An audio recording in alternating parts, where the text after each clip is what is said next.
So yesterday on the show, we talked about one of the promos for The View that was quite hostile to Bernie Sanders. Maybe we'll watch that a little bit later on. And so since that show, the actual interview has happened, and I want to show you a clip of Whoopi Goldberg talking to Bernie Sanders. Here she is. You intend to stay in this race for president because you believe there is a path to victory. I want to know what that path is, because this feels a little bit like it did when you didn't come out when Hillary Clinton was clearly the person folks were going for. So can you explain why you're still in the race and what this path is that you see? One of the reasons, that's not quite accurate. I worked as hard as I could to for Hillary Clinton. But the reason there is a path Bernie, victory. just so we're clear, you worked for Hillary, but it took you a very, very long time to hop in, and your people also. It took a very long time for them to hop in. So when I say that, that's what I'm talking about. Okay, so there you saw Whoopi not only setting that up, and obviously, there was a bit of a spin on the initial question, but then cutting him off to add on her continuing anger against him for daring to stay in, but also his base. I mean, this is going to be something that obviously inflames them for literally the rest of their lives. And as he's coming on the show to advocate mostly for Medicare for all, which this pandemic has made even more clear is needed, and a lot of people seem to be accepting that. But all she wanted to do was to just hit him with, you're staying in too long, you're hurting Joe Biden, it's gonna be more likely that Trump wins re-election. No, this is. I like Whoopi Goldberg in Sister Act 1 and Sister Act 2. Agreed. Also, Star Trek: The Next Generation. Yes. Oh man, Guinan. She was everything is Guinan, right? She was. But she is complete trash in terms of her politics and her political analysis and her disingenuousness and her bad faith engagement, all in order to protect her profit, like her wealth.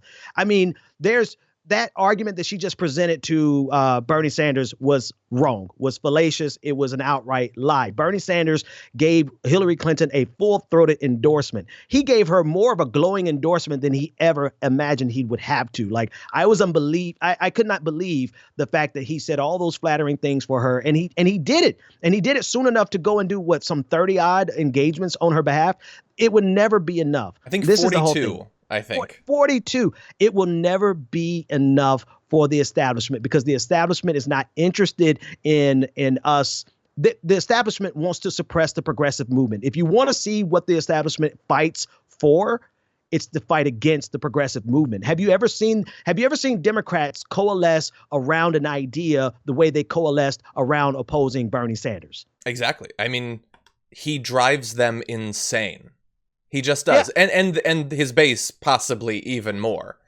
Yeah. No, and it becomes a very personal grudge match for them, and as evidenced by what Whoopi Goldberg did in that clip that you played, right? It is a nasty, bitter, they are actually projecting onto the Bernie bros what they engage in themselves on a regular basis. And I'm also curious, let me play for people who might have missed it, the promo, because I want your thoughts about the way they framed his advocacy for Medicare for all as well. Bernie Sanders answer accusations that he's politicizing the pandemic to push his Medicare for all agenda, and that staying in the race could guarantee Trump another term. He's live on The View. Next. So, look, yesterday I said it's not just that he's politicizing coronavirus to push his agenda, but then like the smiling picture of Bernie, like as if like, look at how happy he is that he's screwing you all over.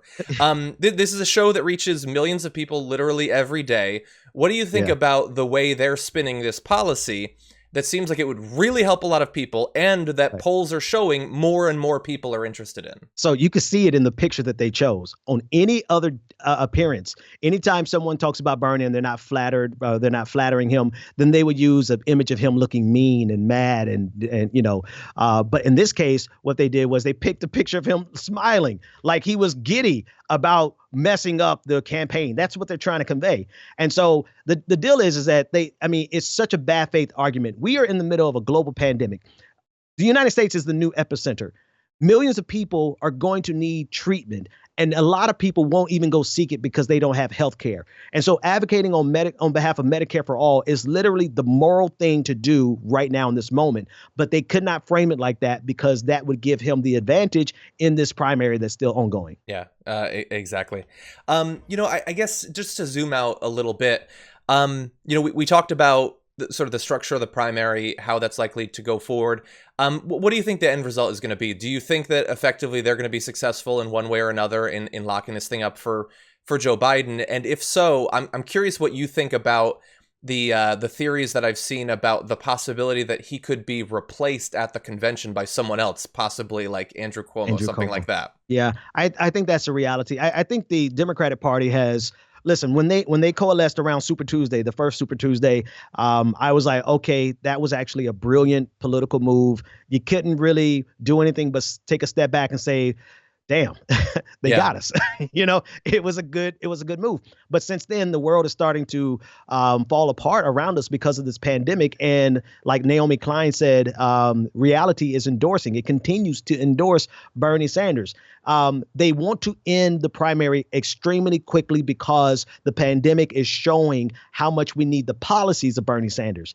Right. And so they're really pushing as hard as they can to bring this to an end. If they get their way, I think they'll win.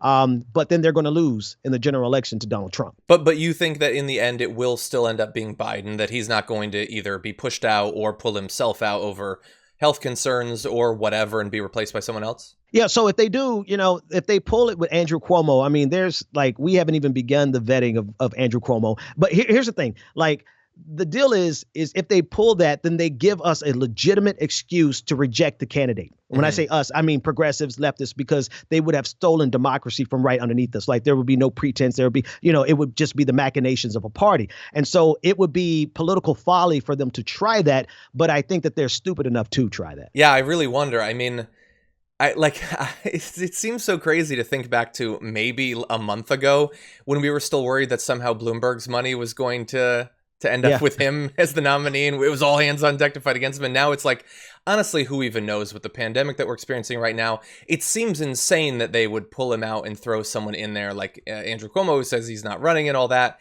But right. I guess we can't rule out anything.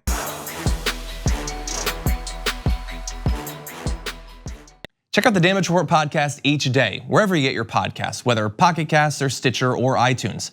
You can join me as I give you the news and stories you want, with a range of co-hosts and interview guests jumping in on the fun each day. Again, that's the Damage Report, wherever you get your podcasts. And if you get them at iTunes, don't forget to rate and review. Sometimes I'll read them live on the show.